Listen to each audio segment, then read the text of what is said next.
Bella, seorang pilot wanita asal Amerika yang cantik dan berjiwa bebas, mengalami pengalaman mengubah hidup saat pesawat yang ia kendalikan harus mendarat darurat di sebuah bandara kecil di Indonesia. Di sana, ia bertemu Juna, porter yang terlihat biasa, namun menyimpan ketenangan dan kebijaksanaan luar biasa.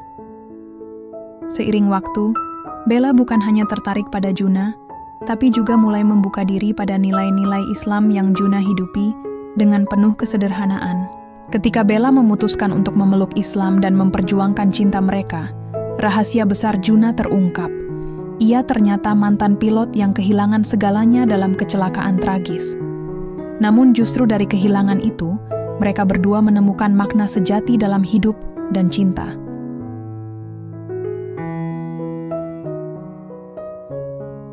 Langit sore itu seolah sedang marah. Awan hitam bergulung seperti gelombang laut di atas pesawat komersial yang dipiloti Bella. Tubuh pesawat berguncang hebat, alarm menyala merah, dan suara mesin menggeram tak seperti biasanya. Beberapa penumpang mulai berdoa dalam bahasa masing-masing, beberapa lagi menjerit pelan, dan sisanya hanya saling menatap dengan wajah pucat.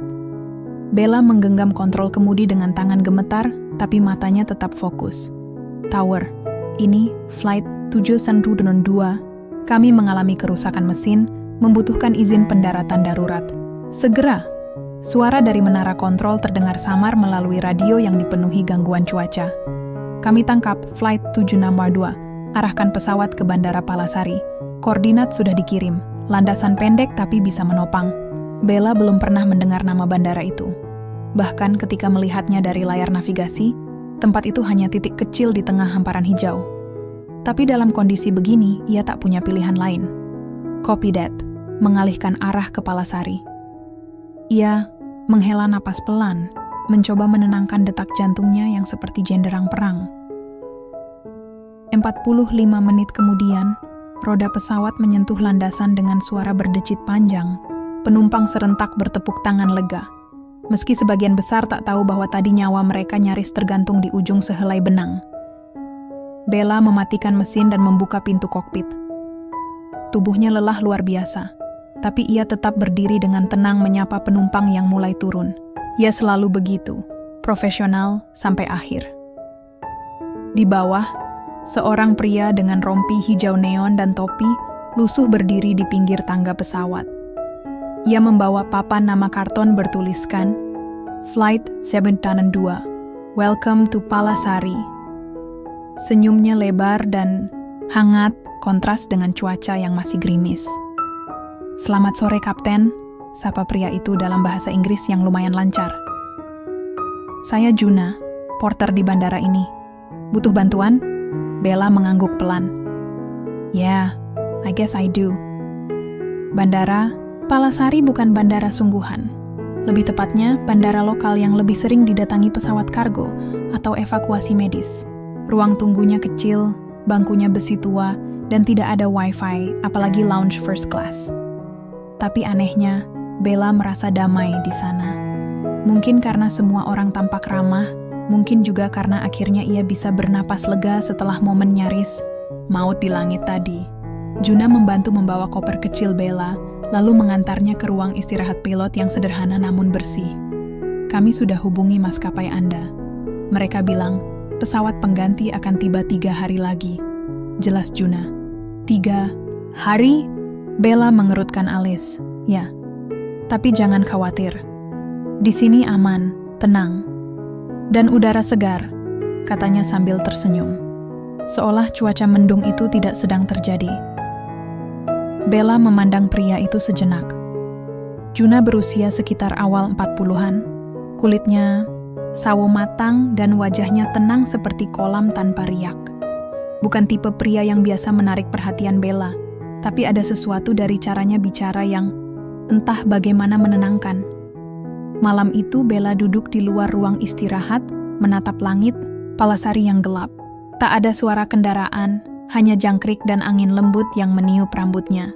Juna lewat membawa segelas teh panas. Untuk Anda, Kapten. Bella tersenyum tipis. Thanks, and just Bella, not Captain. Baik, Mbak Bella, balas Juna, lalu duduk di bangku seberang menjaga jarak sopan. Beberapa detik hening. Apa Anda sering mengalami situasi seperti tadi? Tanya Juna pelan. Bella mengangguk. Cukup sering, tapi ini pertama kalinya saya merasa hampir kehilangan semuanya. Juna menatap langit, lalu berkata, langit memang luas, tapi kadang saat ia retak, kita bisa melihat cahaya yang tak terlihat sebelumnya. Bella menoleh. Maksudnya? Kadang, saat hidup kita retak, justru disitulah cahaya masuk. Kalau semuanya baik-baik saja, mungkin kita tidak akan pernah berhenti dan melihat sekeliling. Bella tak menjawab, tapi kata-kata itu tertanam dalam hatinya, lebih dalam dari yang ia sadari. Malam makin larut. Hujan turun pelan. Bella masuk ke kamar kecilnya dan menatap bayangan diri di cermin. Ia, seorang pilot cantik dan sukses, kini terdampar di tempat terpencil, bersama porter bandara yang misterius dan bijak. Dunia kadang lucu, dan kehidupan selalu punya cara mengejutkan. Bella tidak tahu bahwa pertemuan hari ini akan mengubah seluruh arah hidupnya. Tapi langit, sepertinya sudah lebih dulu tahu. 3 hari adalah waktu yang singkat kalau kamu sibuk. Tapi bagi Bella, 3 hari di Palasari terasa seperti berada di dunia lain. Tak ada suara mesin jet, tak ada briefing crew, dan tak ada deadline. Hanya ada sunyi, langit mendung, dan satu-satunya orang yang paling sering ia temui, Juna, porter bandara dengan senyum damai yang selalu muncul tanpa diminta. Pagi itu, Bella duduk di bangku kayu di halaman belakang ruang istirahat, menyesap teh manis yang disediakan Juna. Matanya masih bengkak, karena tidur tak nyenyak, dan rambutnya dikuncir asal. Bukan gaya khas seorang pilot komersial yang biasanya tampil rapi dengan seragam dan maskara. Ngopi lagi Mbak Bella? Suara Juna menyapa dari arah dapur kecil di ujung bangunan. Bella mendongak. Teh aja, thanks. Juna datang membawa gelas dan duduk di bangku seberang. Ada rencana kemana hari ini? Tanyanya ringan. Bella mengangkat bahu. Nggak tahu. Kota ini kecil banget. Nggak ada mall, nggak ada bioskop, bahkan sinyal aja kadang hilang. Juna tersenyum. Tapi masih ada langit, sawah, dan warung pecel legendaris. Bella terkekeh. Kamu promosi kota ini atau kerja jadi porter? Juna menatapnya sambil mengangkat alis. Dua-duanya. Saya porter part-time, guide lokal full-time. Hari itu, untuk pertama kalinya sejak mendarat darurat, Bella keluar dari area bandara. Ia dan Juna naik motor bebek tua, menyusuri jalan sempit yang diapit persawahan dan rumah-rumah kayu. Sepanjang jalan, anak-anak melambaikan tangan padanya, ibu-ibu tersenyum sambil menyapu halaman, dan beberapa pria tua mengangguk sopan. Bella merasa seperti bintang tamu di acara televisi yang tak sengaja tayang di waktu subuh. Semuanya terasa asing, tapi hangat. Mereka berhenti di warung kecil beratap seng. Di sana, Bella mencicipi pecel untuk pertama kalinya.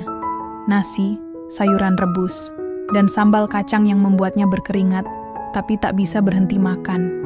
Ini enak banget, ujarnya dengan mulut masih penuh. Juna mengangguk. Juna, saya sudah bilang, legendaris. Mereka makan sambil memandang sawah di kejauhan. Angin sepoi-sepoi, suara burung, dan aroma tanah basah menyelimuti sore itu seperti selimut lembut. Di perjalanan pulang, Bella bertanya sesuatu yang sudah sejak kemarin ingin ia tanyakan. Juna, kenapa kamu jadi porter? Juna tertawa kecil. Kenapa? Nggak cocok kelihatannya. Bukan gitu, maksudku. Kamu pintar, fasih bahasa Inggris, kelihatan terpelajar. Tapi jadi porter, itu pekerjaan yang berat dan... Ya, kamu tahu maksudku. Juna tak langsung menjawab. Ia fokus pada jalan di depannya. Baru setelah mereka berhenti di depan ruang istirahat, ia mematikan motor dan menoleh. Kadang, orang memilih jadi kecil, supaya bisa melihat dunia dengan cara yang lebih besar. Bella menatap Juna lama. Kamu ini selalu ngomong kayak buku puisi. Maaf. Sudah bawaan, jawab Juna, lalu tersenyum kecil. Dulu saya juga pernah jadi orang lain, kerjaan lain, hidup lain, tapi sekarang saya di sini. Dan anehnya, saya merasa damai. Bella ingin bertanya lebih jauh, tapi sesuatu dalam sorot mata Juna membuatnya mengurungkan niat. Mungkin nanti. Mungkin kalau mereka sudah cukup dekat untuk bicara tentang masa lalu. Malamnya, Bella duduk sendiri lagi, kali ini dengan ponsel di tangan yang hanya menangkap 2 batang sinyal. Ia membuka galeri, melihat foto-foto saat masih terbang, foto di kokpit, selfie dengan kru, pemandangan langit di atas awan. Ia tiba-tiba merasa rindu. Rindu suara mesin, rindu hiruk-pikuk bandara, rindu identitasnya sebagai pilot. Tapi bersamaan dengan itu, ada keheningan yang ia nikmati di Palasari. Seperti tubuhnya lelah, tapi jiwanya justru beristirahat. Ia memejamkan mata. Dalam diam, wajah Juna muncul. Entah kenapa. Keesokan paginya, Juna kembali muncul membawa teh dan roti goreng. Mau keliling kampung hari ini? Tawarnya ringan. Bella mengangguk. Boleh, tapi syaratnya satu. Apa? Kamu harus ceritain lebih banyak soal hidupmu. Kenapa kamu bisa sebijak itu? Juna menatapnya sejenak, lalu tersenyum kecil. Saya janji. Tapi jangan kecewa kalau ternyata jawabannya nggak seberapa. Bella tertawa. Aku justru takut jawabannya lebih besar dari yang aku kira. Mereka pun berangkat lagi, menyusuri jalanan kecil yang membawa mereka ke tempat-tempat sederhana. Pasar tradisional, masjid tua, dan danau kecil di balik bukit. Di setiap tempat itu, Bella merasa seperti sedang melepaskan sesuatu. Beban, ambisi, ego, semua pelan-pelan ditinggalkan, diganti oleh tawa anak-anak, salam hangat penduduk, dan diam tenang Juna yang selalu membuatnya merasa aman. Ia belum sadar, tapi hari itu, Bella mulai jatuh. Bukan hanya pada tempat ini, tapi pada seseorang yang hidupnya jauh dari langit, tapi justru bisa membuatnya melihat lebih jauh dari sekadar awan. Di sebuah danau kecil yang dikelilingi pepohonan, Bella duduk di atas batu besar. Kakinya digerakkan pelan-pelan ke air yang jernih, terasa dingin menyegarkan. Matahari mulai turun, menyisakan semburat oranye yang memantul di permukaan danau. Angin sore membelai rambutnya yang dibiarkan terurai. Juna duduk tak jauh darinya, dengan jaket lusuh dan tatapan tenang ke langit barat. Kenapa kamu suka banget lihat langit? Tanya Bella tiba-tiba.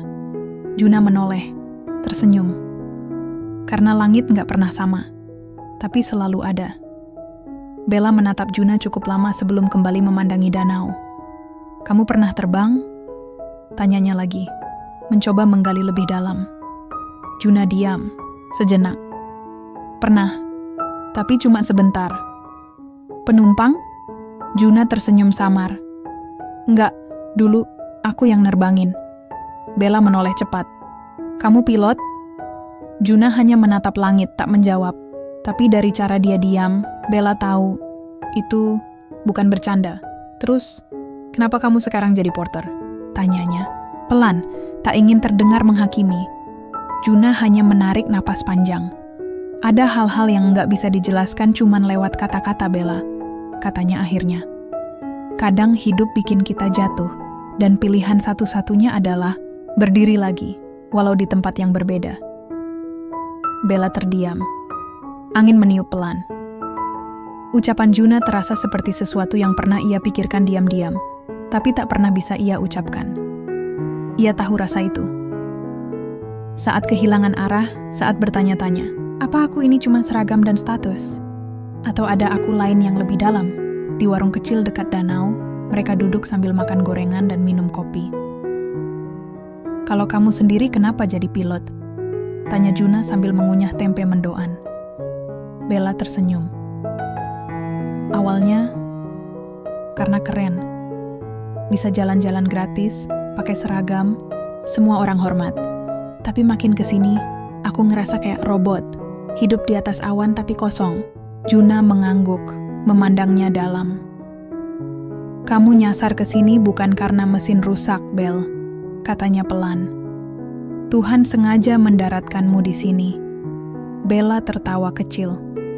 Aku nyasar ke hidupmu maksudmu. Juna tak menjawab. Tapi senyumnya cukup untuk membuat pipi Bella merona.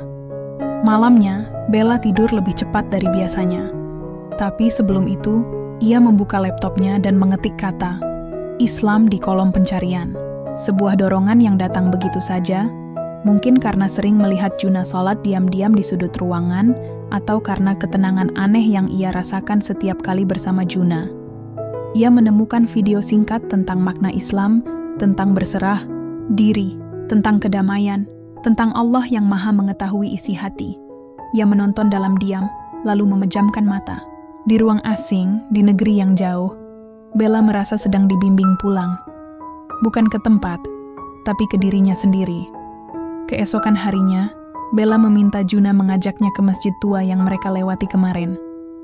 Masjid itu kecil, berdinding kayu, dengan karpet lusuh dan sajadah yang tampaknya sudah dipakai puluhan tahun. Tapi saat Bella masuk, ia merasakan sesuatu yang tak bisa dijelaskan. Semacam ketenangan yang tidak ia temukan, bahkan di ruang kokpit yang canggih. Seorang ibu tua menyambutnya dengan senyum hangat, memberikan kerudung dan baju panjang. "Kamu turis?" tanya ibu itu ramah. Bella tersenyum kikuk. "Pilot, Bu. Tapi lagi istirahat." Ibu itu mengangguk. "Mungkin ini bukan istirahat, mungkin ini panggilan." Setelah salat, Juna duduk di serambi masjid bersama Bella. "Kenapa kamu gak pernah ajak aku langsung bicara soal agama?" tanya Bella tiba-tiba. Juna menoleh pelan. Karena iman bukan dipaksa, dia datang sendiri. Kayak cahaya, masuk lewat celah yang paling sepi. Bella menggigit bibir bawahnya. Ia merasa seperti air matanya akan jatuh, tapi ia tahan. "Juna, aku takut." "Takut apa?" "Takut berubah. Takut kehilangan semua yang udah aku bangun. Karierku, hidupku, identitasku." Juna tersenyum lembut. "Bella, kamu bukan kehilangan. Kamu cuma sedang menemukan sesuatu yang lebih." Bella tak bisa berkata apa-apa. Hanya diam.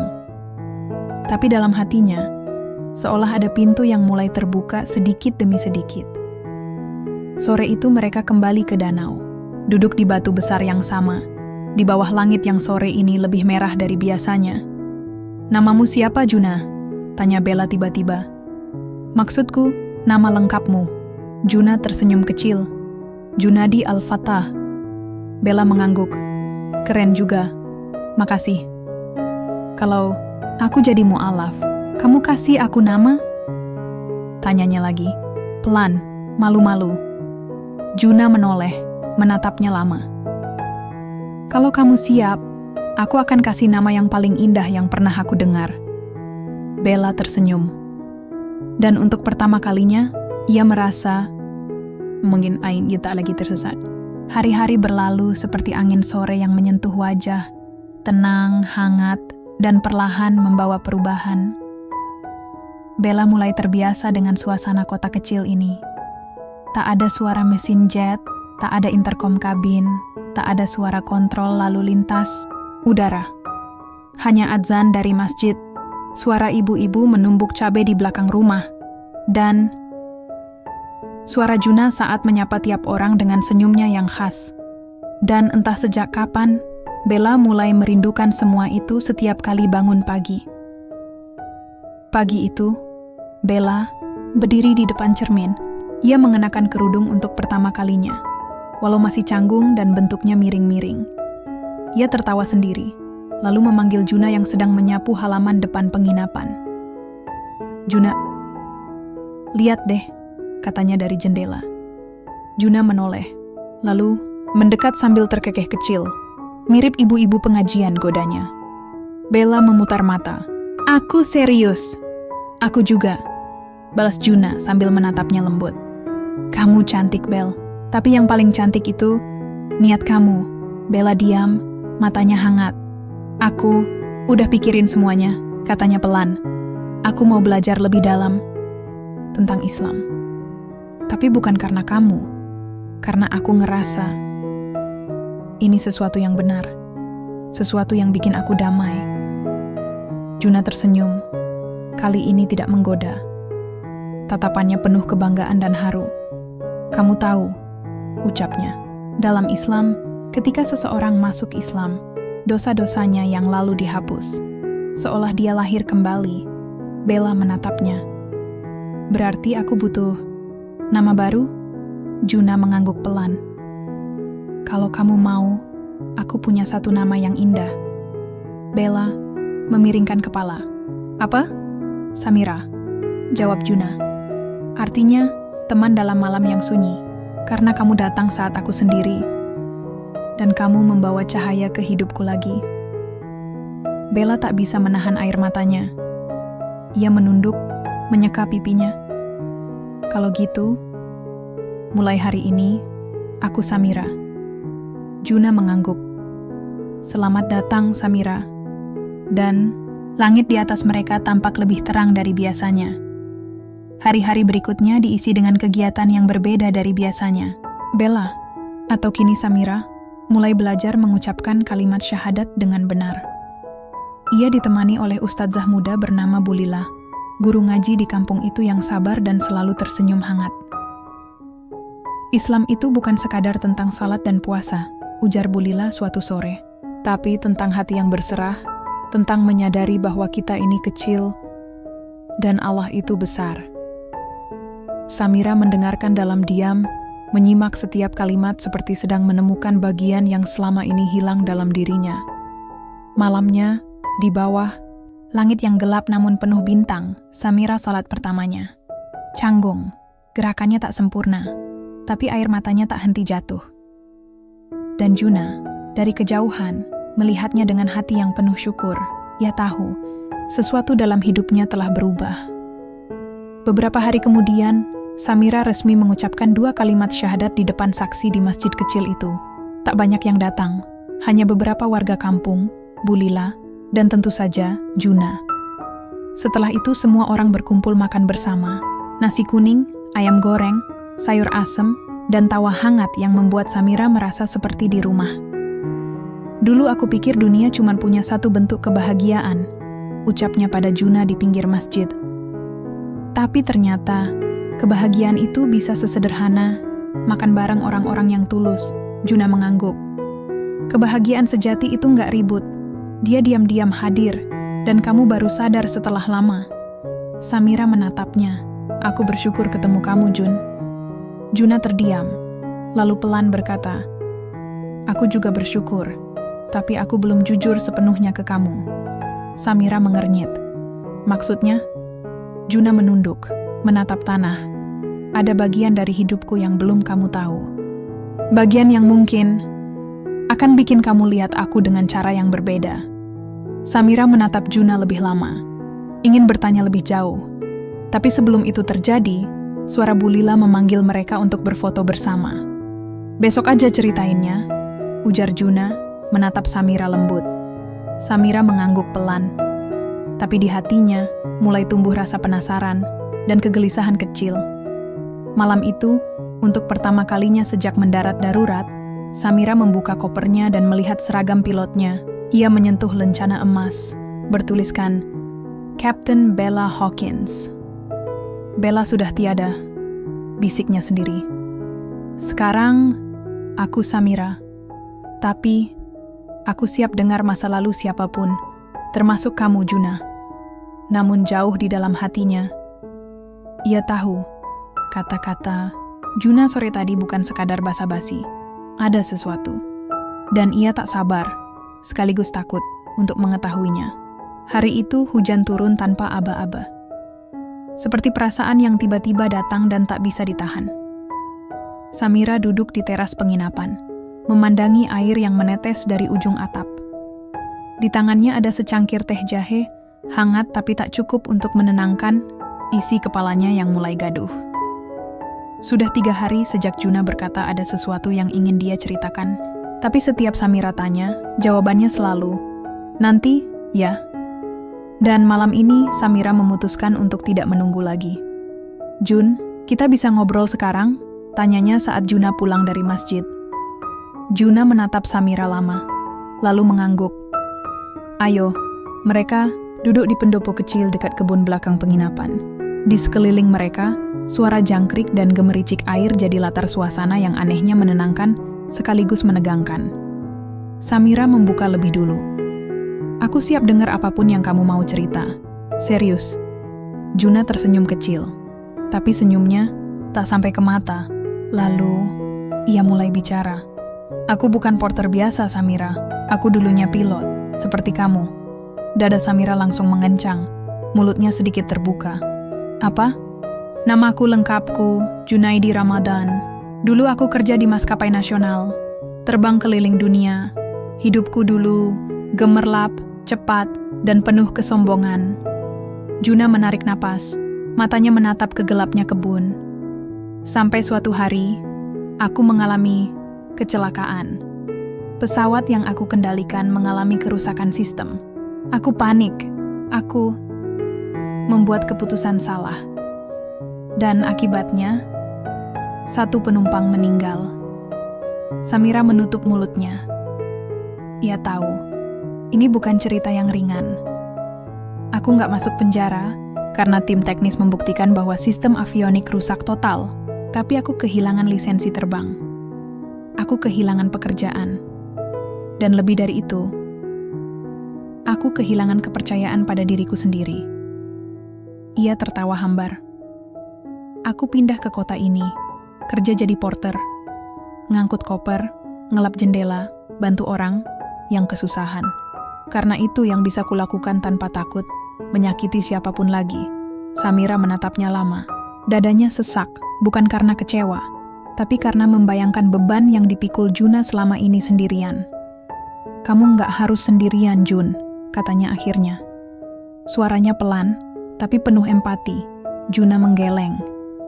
Aku nggak bisa ajak kamu jalan hidup baruku ini kalau kamu nggak tahu siapa aku sebenarnya. Samira menghela napas, lalu berkata dengan mantap. Aku nggak jatuh cinta sama profesimu. Aku jatuh cinta sama orang yang sabar, yang ramah ke semua orang, yang ngajarin aku makna hidup. Itu kamu, Jun. Mantan pilot atau porter, bagiku kamu tetap Juna. Juna menunduk. Bahunya bergetar. Ia menangis, diam-diam, seperti hujan yang menetes di ujung malam. Hari-hari setelahnya jadi hening tapi dalam. Samira tetap menemani Juna. Tapi sekarang, setiap obrolan mereka terasa lebih terbuka, lebih jujur. Seperti dua orang yang tak lagi bersembunyi di balik topeng. Namun, masalah tak datang dari masa lalu Juna saja. Pihak maskapai tempat Bella bekerja mengirim utusan ke kota itu. Mereka ingin Bella kembali. Sudah 2 minggu lebih sejak mendarat darurat, dan media mulai bertanya-tanya. Mereka bahkan menawarkan promosi, jadi senior instruktur, dan tak harus terbang lagi. 1 langkah lagi dan kamu bisa punya hidup nyaman, kata perwakilan itu sambil menyerahkan surat. Malamnya, Samira termenung di kamar. Surat itu di tangannya. Ia bisa saja kembali ke hidup lamanya. Apartemen di Chicago, mobil sport, konferensi di Tokyo, gala dinner, dunia yang gemerlap. Tapi, ia tak yakin ingin kembali ke langit yang kosong. Di teras penginapan, Samira duduk bersama Juna. Hening lama, lalu ia berkata, mereka minta aku balik, tapi hatiku kayak nggak mau. Juna menatapnya, pelan berkata, aku nggak akan tahan kamu di sini kalau itu bukan keinginanmu sendiri. Tapi kalau kamu tinggal, itu bukan karena aku, ya? Tapi karena kamu tahu tempatmu di dunia ini, di hati kamu sendiri. Samira mengangguk pelan. Aku udah terbang tinggi, Jun, tapi semua itu kosong. Baru sekarang aku ngerasa ada tujuan, ada makna. Ia tersenyum. Dan itu bukan cuma karena kamu, tapi karena aku merasa dekat sama Tuhan. Sesuatu yang dulu selalu aku abaikan.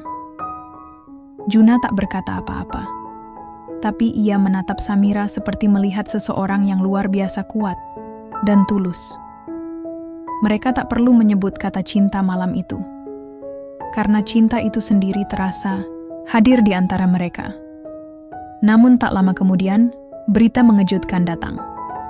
Seorang mantan penumpang pesawat yang dulu Juna kendalikan mengunggah video di media sosial. Ia menyebut Juna sebagai pilot gagal yang membunuh satu penumpang. Video itu viral. Nama Juna disebut-sebut. Warga kota mulai bergosip. Pihak bandara mempertanyakan posisi Juna sebagai porter. Dan Samira harus memutuskan. Bertahan bersama Juna dalam badai masa lalunya, atau pergi kembali ke hidup lamanya yang aman dan terjamin. Langit mulai gelap lagi. Tapi Samira tahu, inilah saatnya memilih. Bukan hanya antara dua kehidupan, tapi antara siapa dirinya sebenarnya, dan siapa yang ingin ia jadi. Hujan turun deras malam itu. Tidak lagi rintik manja seperti sebelumnya, melainkan deras. Seperti langit sendiri sedang menangis bersama mereka. Samira duduk sendirian di dalam kamar penginapan, memeluk lututnya. Telepon genggamnya terus berbunyi, pesan masuk dari rekan kerja, pihak maskapai, bahkan media asing yang mencium berita soal dirinya yang hilang di kota kecil di Indonesia. Namun bukan pesan itu yang membuat dadanya sesak, melainkan video yang kini viral di media sosial. Porter bandara. Ini ternyata mantan pilot gagal yang menewaskan penumpang. Wajah Juna di thumbnail video itu membuat hatinya remuk. Kalimat dalam video itu menyudutkan Juna habis-habisan. Seolah masa lalu yang sudah ia coba kubur dalam-dalam, kini dicabik-cabik dan dijadikan konsumsi publik. Lebih menyakitkan lagi, komentar netizen. Pantes aja ngilang, gagal jadi pilot, ngemis jadi porter. Bella, pilot Amerika itu pasti ketipu. Kesian. Jangan percaya cowok lokal yang sok bijak. Samira menggigit bibir, menahan air mata. Bukan karena komentar itu menyakitkan, tapi karena ia sadar betapa kejamnya dunia yang dulu ia anggap rumah. Besok paginya, suasana bandara kecil itu berubah. Juna, dengan wajah tenang seperti biasa, tetap bekerja. Ia tetap menyapa orang-orang dengan ramah, tetap membantu para lansia, tetap menyeka peluh dari keningnya, tapi bisik-bisik di belakangnya tak bisa dibendung. Itu dia tuh, pilot gagal. Serem juga ya, bisa-bisanya ngelamar cewek bule. Nekat banget. Samira melihat semua itu dari kejauhan. Ia berdiri di bawah pohon, tak sanggup menahan diri. Langkahnya cepat menghampiri Juna yang sedang mendorong troli koper. Juna, laki-laki itu menoleh, terkejut. Samira, kamu nggak harus kesini. Aku di sini karena aku mau. Wajah Samira serius, nyaris bergetar. Aku nggak peduli sama gosip. Aku nggak peduli sama masa lalu kamu. Aku cuma peduli sama kebenaran. Juna menatapnya lama. Dan kebenarannya, aku memang gagal. Gagal terbang mungkin, potong Samira cepat. Tapi kamu sukses jatuh ke bumi, ke realita, ke kehidupan yang jauh lebih manusiawi. Juna tersenyum kecut. Kamu bakal dihina orang kalau terus bersamaku.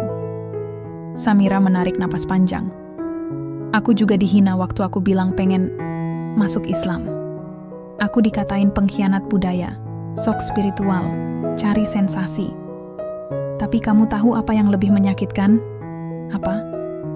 Kalau aku terus hidup untuk menyenangkan orang lain, dan bukan diriku sendiri. Hening. Hujan baru saja berhenti.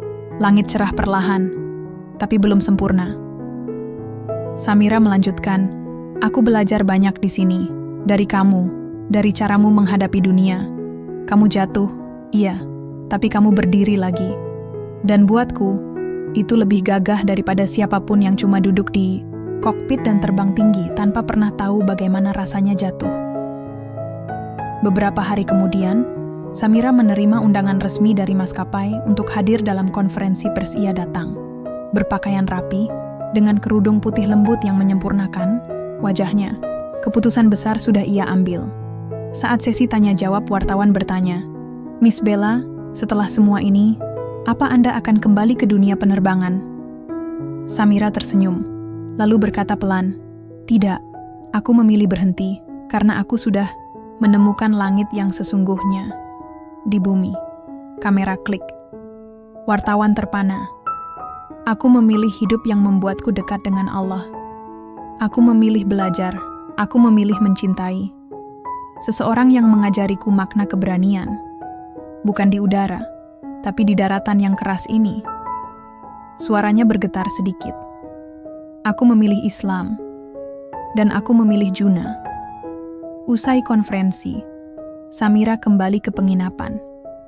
Juna menunggunya di bangku taman, di bawah pohon mangga yang sedang berbunga. "Jadi," tanya Juna, sedikit canggung, "kamu beneran ninggalin dunia yang kamu cintai?" Samira duduk di sebelahnya. "Dulu aku pikir aku mencintai langit, tapi ternyata aku cuma lari dari kehampaan. Sekarang aku tahu, yang aku cari bukan ketinggian, tapi kedalaman." Juna menatapnya lama. "Kamu yakin, Mira?" Samira mengangguk. "Sangat." Juna menggenggam tangannya pelan. "Kalau begitu, maukah kamu berjalan bersamaku dalam hidup yang mungkin tidak mewah, tapi insya Allah penuh makna?" Samira tersenyum dengan senang hati. Dan untuk pertama kalinya sejak lama, Juna merasa langit tidak lagi menekan dirinya, tapi memeluknya. Malam sebelum pernikahan mereka, Samira berdiri di depan cermin kecil di kamar penginapan. Ia mengenakan mukena putih, wajahnya bersinar diterpa cahaya lampu temaram. Suara azan Isya yang menggema dari masjid kecil di seberang jalan membuat hatinya tenang. Sudah beberapa minggu sejak ia mengambil keputusan besar, meninggalkan karier penerbangannya, memeluk Islam, dan memilih Juna. Namun hari-hari itu bukan tanpa badai. Telepon dari orang tua di Amerika nyaris setiap hari memintanya pulang. Mereka tak mengerti. Mereka merasa kehilangan anak yang mereka banggakan. Tapi Samira tahu, ia tidak sedang menghilang. Ia sedang menemukan dirinya. Doanya malam itu lirih, tapi pasti air mata jatuh tanpa suara. "Ya Allah, jika ini jalanmu, kuatkan aku. Jika dia takdirku, bahagiakan kami dalam iman." Pagi harinya, sinar mentari membias indah lewat jendela kayu. Samira keluar dari kamar mengenakan kebaya sederhana warna krem pucat, berhias bunga melati di sanggulnya. Beberapa ibu-ibu tetangga penginapan mengiringinya dengan senyum lebar. Di halaman masjid kecil yang sudah dihias sederhana, Juna berdiri dengan baju koko putih bersih dan sarung coklat tua. Wajahnya terlihat lebih tenang dari biasanya, tapi matanya tak bisa menyembunyikan haru. Ijab kabul berlangsung dengan hikmat. Suara Juna tegas saat mengucapkan kalimat sakral itu. Samira menunduk, air matanya jatuh tepat ketika semua saksi mengucapkan sah, tepuk tangan, takbir, dan senyum menyebar. Mereka resmi menjadi suami istri. Sore itu, Samira duduk di pinggir dermaga bersama Juna. Mereka menatap langit oranye keemasan, tenang, luas, tak terbatas. "Kamu tahu," ucap Samira sambil menggenggam tangan suaminya. "Dulu aku pikir kebahagiaan itu bisa kugapai di atas awan. Tapi ternyata, ia menungguku di tempat paling membumi." Juna tersenyum, matanya menerawang. "Dan aku dulu pikir, hidupku sudah selesai ketika aku tak bisa terbang lagi." Ia menoleh padanya. "Tapi ternyata Allah hanya sedang mengarahkanku untuk mendarat di hati seseorang yang lebih indah dari semua pemandangan di kokpit." Samira tertawa kecil, menunduk malu. "Gombal." "Serius," ujar Juna, lalu menggenggam tangannya lebih erat. "Kamu bukan hanya istriku, Mira. Kamu juga arah kiblat hatiku sekarang." Hening sebentar. Angin laut berembus pelan. "Tapi Mira," lanjut Juna perlahan, "hidup kita nanti mungkin gak akan semulus cerita drama. Kita bukan orang kaya. Aku cuma porter. Dan kamu, dulunya bintang besar." Samira mengangguk. "Aku tahu. Kamu gak nyesel?" Samira menatapnya dalam-dalam. "Nyesel? Justru, ini keputusan pertama dalam hidupku yang benar-benar aku ambil dengan hati." Juna menatap wajah istrinya lama, lalu memeluknya erat. Mereka tak butuh banyak kata setelah itu, karena cinta yang sejati cukup dibuktikan dengan tindakan.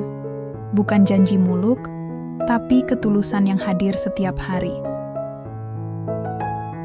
Beberapa bulan kemudian, Samira mulai mengajar bahasa Inggris di madrasah kecil. Ia juga ikut kelas tafsir dan memperdalam ilmu agama. Juna tetap bekerja sebagai porter, tapi kini dengan senyum yang lebih cerah. Mereka hidup sederhana, di rumah kontrakan mungil, dengan jendela yang langsung menghadap langit pagi. Tapi rumah itu penuh tawa, penuh doa, dan penuh cinta. Pada suatu sore, Samira mendapati dirinya duduk di atas sajadah setelah salat, sambil memandangi langit jingga dari balik jendela. Dulu aku menerbangkan pesawat, gumamnya pelan, tapi sekarang aku menerbangkan diriku sendiri ke arah yang lebih tinggi. Juna datang membawa 2 gelas teh. Langit yang mana kali ini? Samira tersenyum. Langit yang menuntun. Pagi di kampung kecil itu selalu damai. Embun menempel di daun, ayam berkokok bersahutan, dan azan subuh menyapa dengan kelembutan. Di dapur kecil beraroma kayu bakar, Samira sedang meracik teh hangat sambil bersenandung pelan. Mukena putihnya masih ia kenakan, matanya teduh. Juna masuk membawa sekeranjang pisang dari tetangga. Ia mencium ubun-ubun istrinya seperti biasa, lalu duduk sambil menghela napas puas. Hari ini aku libur. Yuk, kita jalan-jalan ke pantai. Samira tersenyum. Kamu bisa aja, tapi aku ada janji ngajar anak-anak ngaji sore nanti. Pagi dong, sebentar aja. Ia mengangguk. Oke. Mereka berangkat naik motor tua milik Juna. Sepanjang jalan, angin menyapa lembut, seolah langit pun ikut bahagia melihat mereka. Samira memeluk Juna dari belakang, kepalanya bersandar di punggung lelaki itu. Sesampainya di pantai, suasana sepi. Hanya suara ombak dan beberapa burung camar terbang rendah. Mereka duduk di atas pasir, menatap cakrawala yang tak pernah berubah sejak pertama kali mereka duduk di sana. Ingat waktu pertama kali aku ketemu kamu? Tanya Juna. Samira tertawa pelan. Waktu aku masih pakai kacamata hitam, jaket kulit, dan wajah penuh stres? Ya, tapi matamu. Waktu itu seperti orang yang sedang nyasar. Samira mengangguk pelan. Memang nyasar. Ia menoleh padanya. Tapi ternyata nyasar ke arah yang benar. Hening sejenak, lalu Samira berkata, aku pernah takut kehilangan arah. Tapi sekarang, aku tahu, arah itu bukan di peta, tapi di hati. Juna tersenyum. Dan hati yang baik selalu tahu kemana harus pulang. Beberapa bulan kemudian, kehidupan mereka terus berjalan dalam irama yang sederhana namun hangat. Samira mulai disukai banyak orang di kampung karena keramahan dan kepeduliannya. Ia menjadi tempat bertanya bagi anak-anak muda, bahkan ibu-ibu yang ingin belajar bahasa Inggris atau bercerita soal hidup. Juna pun dipercaya menjadi pengurus koperasi kecil yang membantu para porter dan pedagang kecil di bandara. Ia menolak tawaran pekerjaan pilot dari maskapai asing yang mengetahui latar belakangnya. Alasannya sederhana. Aku sudah terbang cukup jauh. Sekarang, aku ingin membangun sayap orang lain. Suatu malam, Samira menatap langit dari teras rumah. Mereka, bintang-bintang terlihat cerah. Aku ingin punya anak perempuan nanti, katanya pelan. Juna menoleh dari kursinya. Kenapa perempuan? Aku ingin dia tahu bahwa menjadi kuat dan lembut bisa berjalan bersama. Bahwa hidup tak harus jadi tinggi untuk berarti. Dan bahwa cinta itu bukan melulu tentang romansa, tapi tentang pulang. Juna berdiri, memeluk istrinya dari belakang. Kalau anak kita laki-laki, Samira tertawa kecil. Kita ajari dia jadi laki-laki seperti kamu. Di rumah kecil mereka, tak ada kemewahan, tapi ada sesuatu yang lebih mahal. Keikhlasan, ketenangan, dan cinta yang tidak banyak bicara, tapi selalu hadir. Dan bagi Samira, wanita yang dulu dikenal sebagai Kapten Bella, langit kini bukan lagi sekadar ruang di atas kepala. Langit adalah perjalanan batin, arah, dan jawaban. Ia tak pernah menyesal mendarat darurat waktu itu. Karena dari semua rute yang pernah ia lalui, Juna adalah satu-satunya tujuan yang membuatnya merasa benar-benar sampai.